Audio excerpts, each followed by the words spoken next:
ইতিপূর্বেই অনেক কিছু ঘটেছে যা ঘটার নয়। মব করে পরীক্ষা বন্ধ করে দেওয়া, অটো পাস নেওয়া, এগুলি কখনো কাঙ্ক্ষিত ছিল না। হয়েছে, কেন হয়েছে সেটা নিয়ে আর আমরা পুরনো গল্পে যাব না।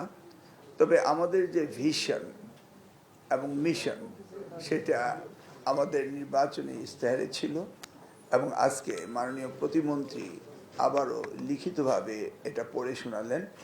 আমরা সেটাকে সামনে রেখে আগামী দিনের শিক্ষা ব্যবস্থাকে আমরা যুগ উপযোগী করব, এটাই হচ্ছে আমাদের সংকল্প। হ্যাঁ, এই মাত্র আমাদের মিটিং শেষ হলো। সেখানে আমরা প্রায়োরিটি সেট করার জন্য প্রত্যেকটি ইন্ডিভিজুয়াল আমাদের যে ডিপার্টমেন্ট রয়েছে সেটাকে আমরা ইনস্ট্রাকশন দিয়েছি। এই মাত্র সেটা শেষ হলো। তবে সামনে আমাদের এসএসসি পরীক্ষা রয়েছে, সেটাকে নিয়ে আমি বলেছি যে প্রশ্নপত্র হয়ে গিয়েছে এবং সেটা ডিস্ট্রিবিউশনের জন্য কোনো ঝামেলা না হয় এবং এসএসসি পরীক্ষা নেওয়ার মধ্যে যেন কোনো প্রতিবন্ধকতা না আসে, এই বিষয়েও আমরা আলোচনা করেছি এবং পর্যায়ক্রমে আমরা ব্যাপক আলোচনায় যাব। প্রথমত হচ্ছে একটু স্মৃতিচারণ করতেই হয়। আমি যখন দায়িত্ব পেয়েছিলাম 2001 সালে, তখন বরিশাল বোর্ড বানিয়েছিলাম, চেয়ারম্যান বানিয়েছিলাম একটি পাবলিক কলেজের প্রিন্সিপালকে। বিশেষ শিক্ষা প্রশাসন এসে বলল যে আমি নাকি ট্র্যাডিশন ব্রেক করেছি, অর্থাৎ সরকারি শিক্ষকের মধ্য থেকে নিতে হবে, এটা tradition, but that's not the rule.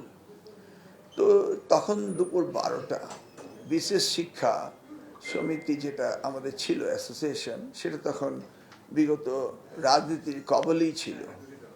তো আমি তাদেরকে বললাম যে আপনি তো এই ডিপার্টমেন্টে শিক্ষকতা করতে এসছেন, নিশ্চয়ই ব্ল্যাকবোর্ড, চক অ্যান্ড ডাস্টার নিয়ে পড়াবেন ছাত্রকে।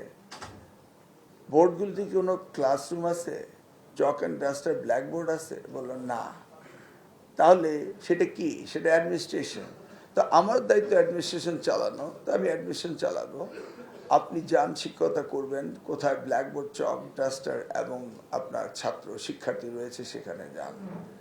তার সাথে সাথে ঘড়ির দিকে তাকিয়ে বললাম, এখন দুপুর 12টা বাজে। Who gave you the permission to come here in absence of your classroom? You are not authorized to come here this time. তো আমি এই কথাটা স্মৃতিচারণ এই কারণে করলাম যে আপনি শিক্ষকতা করবেন, ক্লাসরুম ছেড়ে আন্দোলন করবেন, এটা তো হতে পারে না।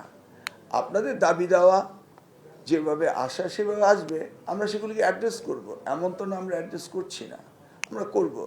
কিন্তু রাজপথ দখল করে তো দাবি দেওয়া আদায় করার কোনো প্রয়োজন নেই, কারণ আমরা দাবি দেওয়া আদায় করতে করতে এইটুকু পর্যন্ত এসছি। অতএব আমরা বুঝি কোনটা দিতে হবে, কোনটা দিতে হবে না, এবং আমরা তাদের পক্ষেই থাকি, কারণ তারাই তো মানুষ গড়ার কারিগর।